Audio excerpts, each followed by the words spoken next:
नमस्कार, हमारे YouTube channel one day exam 81 में आप सभी का हार्दिक स्वागत है। आज हम सी टेट, यूपी टेट और सुपर टेट के लिए 50 अति महत्वपूर्ण बाल विकास एवं शिक्षा मनोविज्ञान के प्रश्न लाए हैं, जो कि बहुत ही महत्वपूर्ण होने वाला है। तो चलिए शुरुआत करते हैं।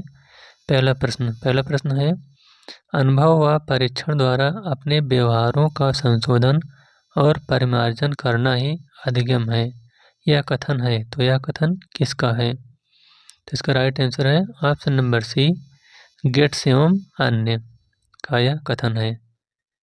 अगला क्वेश्चन है, प्रथम मनोवैज्ञानिक प्रयोगशाला स्थापित की थी।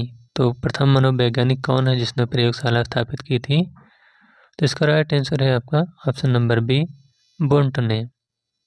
नेक्स्ट क्वेश्चन, गिलफोर्ड द्वारा प्रतिपादित बौद्धिकता संरचना के मॉडल में कितने तत्वों को सम्मिलित किया गया है? तो इसका राइट आंसर है ऑप्शन नंबर सी, 80 तत्वों को। चलिए नेक्स्ट क्वेश्चन, अगला क्वेश्चन है, अधिगम की उपलब्धि है। तो अधिगम की उपलब्धि है, तो इसमें ऑप्शन नंबर डी आपका सही हो जाएगा। उपरोक्त सभी यानी ज्ञान, अभिवृद्धि और कौशल, ये अधिगम की उपलब्धि के अंतर्गत आते हैं। अगला है, बुद्धिमापन का स्टैंडफोर्ड विनय परीक्षण। तो यह आपका शाब्दिक परीक्षण से संबंधित है। अगला क्वेश्चन है, अल्बर्ट बंडूरा संबंधित हैं। तो अल्बर्ट बंडूरा किससे संबंधित हैं? तो इसका राइट आंसर है ऑप्शन नंबर ए, शाब्दिक अधिगम से। नेक्स्ट क्वेश्चन है, अंतर्दृष्टि अधिगम परिणाम है। तो यह किसका परिणाम है? तो इसका राइट आंसर है समताकृत प्रत्यक्षीकरण का। ऑप्शन नंबर सी इसका राइट आंसर होगा। अगला क्वेश्चन है, IQ के सूत्र में MA प्रदर्शित करता है। तो MA का मतलब क्या होता है? तो इसका राइट आंसर है option number C, mental age. अगला क्वेश्चन है, किसने कहा किशोरा अवस्था तूफान एवं तनाव की अवस्था है? तो यह कथन स्टैनले हॉल ने कहा है। ऑप्शन नंबर बी इसका राइट आंसर हो जाएगा। अगला क्वेश्चन है, कौन सा अनुच्छेद 14 वर्ष से कम आयु के बच्चों को नौकरी करवाने की मनाही से संबंधित है? तो इसका राइट आंसर है ऑप्शन नंबर बी, अनुच्छेद 24। नेक्स्ट क्वेश्चन है, नवोदय विद्यालय की स्थापना की गई। तो नवोदय विद्यालय की स्थापना क्यों की गई? तो इसका राइट आंसर है ऑप्शन नंबर बी, ग्रामीण क्षेत्रों में अच्छी शिक्षा देने के लिए। नेक्स्ट क्वेश्चन है, अनंत आहलावत खिलौनों को तोड़ता है और उनकी आंतरिक तत्वों को खोल देता है, तो आप क्या करोगे? इसका राइट आंसर है ऑप्शन नंबर सी, उसकी जिज्ञासु प्रवृत्ति एवं ऊर्जा को उत्साहित करेंगे। अगला क्वेश्चन है, डायलेक्सिया संबंधित है। तो डायलेक्सिया किससे संबंधित है? तो इसका राइट आंसर है ऑप्शन नंबर ए, पढ़ने की अयोग्यता से। नेक्स्ट क्वेश्चन है, सुनील अहलावत अपनी कक्षा को भ्रमण पर ले गया और वापस आने के बाद उसने अपने विद्यार्थियों के साथ भ्रमण पर चर्चा की, यह सूचित करता है। तो यह किससे संबंधित है? तो यह निर्धारण के लिए शिक्षण से संबंधित है। नेक्स्ट क्वेश्चन है, रचनात्मक सुदृढ़ीकरण के लिए उपयुक्त विधि कौन सी है? तो यह है आपका brain storming Vidhi. Option number A इसका राइट आंसर होगा। नेक्स्ट क्वेश्चन है, बाल केंद्रित शिक्षा शास्त्र का अर्थ है। तो इसका क्या अर्थ है? तो इसका अर्थ है ऑप्शन नंबर सी, बच्चों को अभिव्यक्ति और उनकी सक्रिय भागीदारी को महत्व देना। नेक्स्ट क्वेश्चन है, वाइगोत्स्की के अनुसार बच्चे सीखते हैं। तो कैसे सीखते हैं? तो इसका राइट आंसर है ऑप्शन नंबर डी, वयस्कों और समवयस्कों के साथ परस्पर क्रिया करके सीखते हैं। अगला क्वेश्चन है, कोहल वर्ग के अनुसार बच्चे सीखते हैं। तो कोहल वर्ग के अनुसार जो बच्चे सीखते हैं वह नैतिक विकास के चरण के कारण सीखते हैं। अगला है, बुद्धि है। तो बुद्धि क्या है?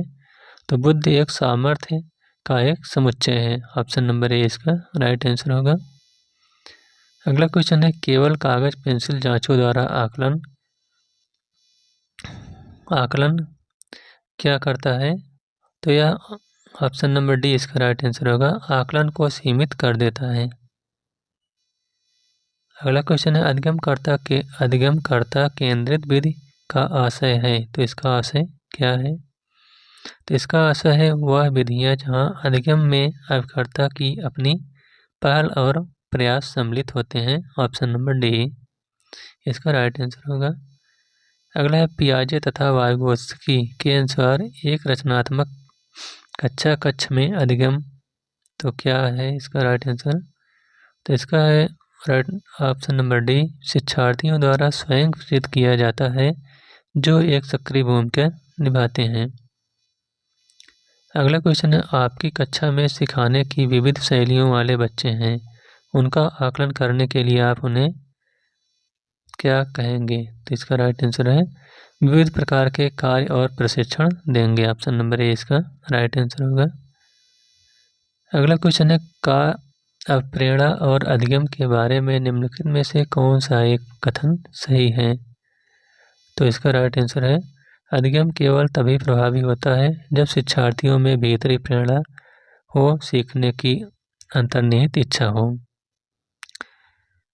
अगला क्वेश्चन है मध्य बचपन अवधि है, तो मध्य बचपन अवधि कौन सी है? तो यह है आपकी 6 से 11 वर्ष, ऑप्शन नंबर बी इसका राइट आंसर होगा। अगला क्वेश्चन है पियाजे के अनुसार विकास को प्रभावित करने में निम्नलिखित कारकों में किसकी भूमिका महत्वपूर्ण होती है? तो ऑप्शन नंबर ए भौतिक विश्व के साथ अनुभव।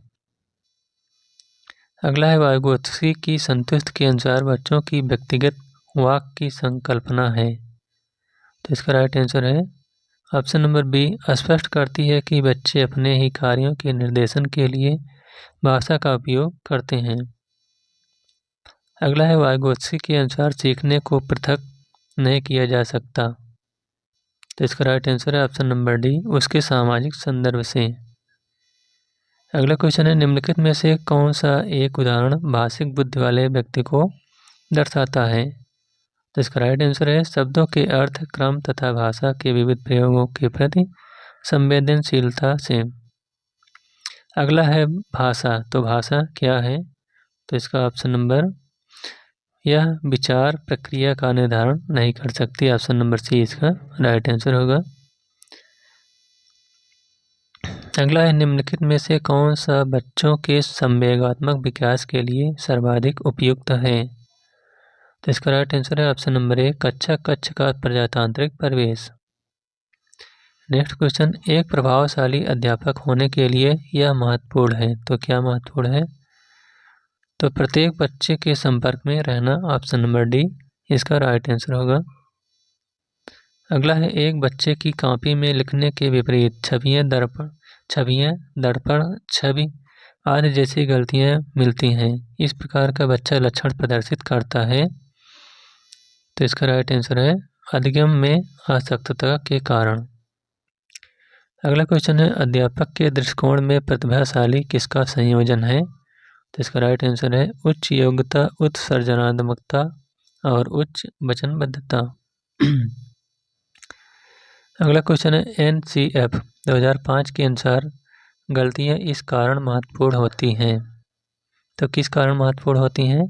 तो इसका राइट आंसर है ऑप्शन नंबर सी यह बच्चे के विचार की अंतर्दृष्टि उपलब्ध कराती है तथा समाधानों को पहचानने में सहायता करती है।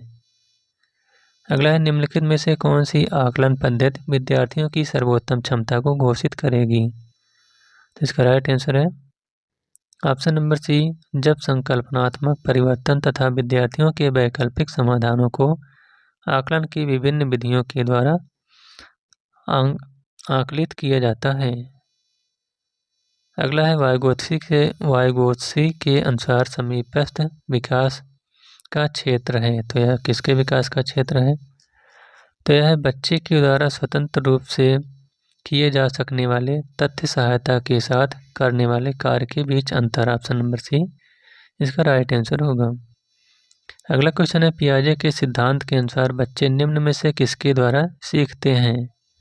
तो इसका राइट आंसर है अनुकूलन की प्रक्रिया से ऑप्शन नंबर डी इसका राइट आंसर होगा। अगला क्वेश्चन है सामाजिकरण एक प्रक्रिया है। तो सामाजिकरण एक किसकी प्रक्रिया है?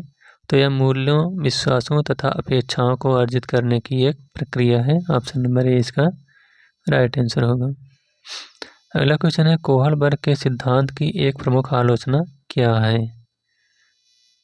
तो इसका राइट आंसर है ऑप्शन नंबर डी। कोहलबर्ग ने पुरुषों एवं महिलाओं की नैतिक तार्किकता में सांस्कृतिक विभिन्नताओं को महत्व नहीं दिया। नेक्स्ट क्वेश्चन है निम्नलिखित कथनों में से कौन सा वाइगोत्स्की के द्वारा प्रस्तावित विकास तथा अधिगम के बीच संबंध का सर्वश्रेष्ठ रूप से सार प्रस्तुत करता है? इसका राइट आंसर है ऑप्शन नंबर सी। विकास प्रक्रिया अधिगम प्रक्रिया के पीछे रह जाती है।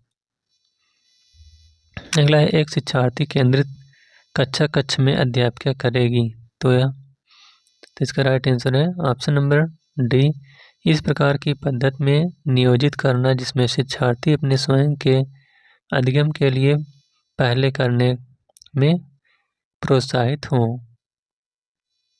अगला इनमें से कौन सा बाल विकास का एक सिद्धांत है?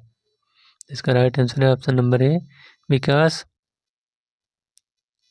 परिकल्पना तथा अनुभव के बीच अन्योन्य क्रिया की वजह से घटित होता है। नेक्स्ट क्वेश्चन वाइगोत्स्की तथा पियाजे के परिप्रेक्ष्य में एक प्रमुख भिन्नता है। तो ये जो प्रमुख भिन्नता है वह है भाषा एवं चिंतन के बारे में उनके दृष्टिकोण। ऑप्शन नंबर डी इसका राइट आंसर होगा। नेक्स्ट क्वेश्चन है निम्नलिखित कथनों में से आप किससे सहमत हैं? तो अधिगम एक सामाजिक सांस्कृतिक परिवेश में घटित होता है। ऑप्शन नंबर बी इसका राइट आंसर होगा। नेक्स्ट क्वेश्चन समावेशी शिक्षा के पीछे मूल आधार यह है कि, तो इसका जो आधार है यह है समाज में विभिन्नता है और विद्यालयों को इस विभिन्नता के प्रति संवेदनशील होने के लिए समावेशी होने की आवश्यकता है। नेक्स्ट क्वेश्चन है एक बच्चे को सहारा देने की मात्रा एवं प्रकार में परिवर्तन इस बात पर निर्भर करता है। तो किस बात पर निर्भर करता है? तो यह बच्चों के निष्पादन के स्तर पर निर्भर करता है। Option number D right answer होगा। अगला क्वेश्चन है इनमें से कौन सी विशेषताएं प्रतिभाशाली बच्चों की नहीं हैं? तो इसका राइट आंसर है ऑप्शन नंबर बी निम्न औसत मानसिक प्रक्रियाएं। नेक्स्ट क्वेश्चन बच्चों के बारे में निम्नलिखित कथनों में से किस कथन को वाइगोत्स्की सहमत होते हैं?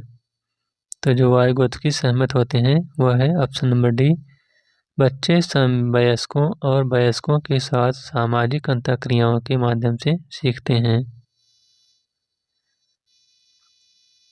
नेक्स्ट क्वेश्चन है प्रकृति पोषण विवाद में प्रकृति से क्या अभिप्राय है? तो इसका राइट आंसर है ऑप्शन नंबर ए जबकि विशेषताएं या वंशानुक्रम सूचनाएं। तो इस प्रकार से बाल विकास एवं शिक्षा मनोविज्ञान के 50 महत्वपूर्ण क्वेश्चन समाप्त होते हैं। Thank you.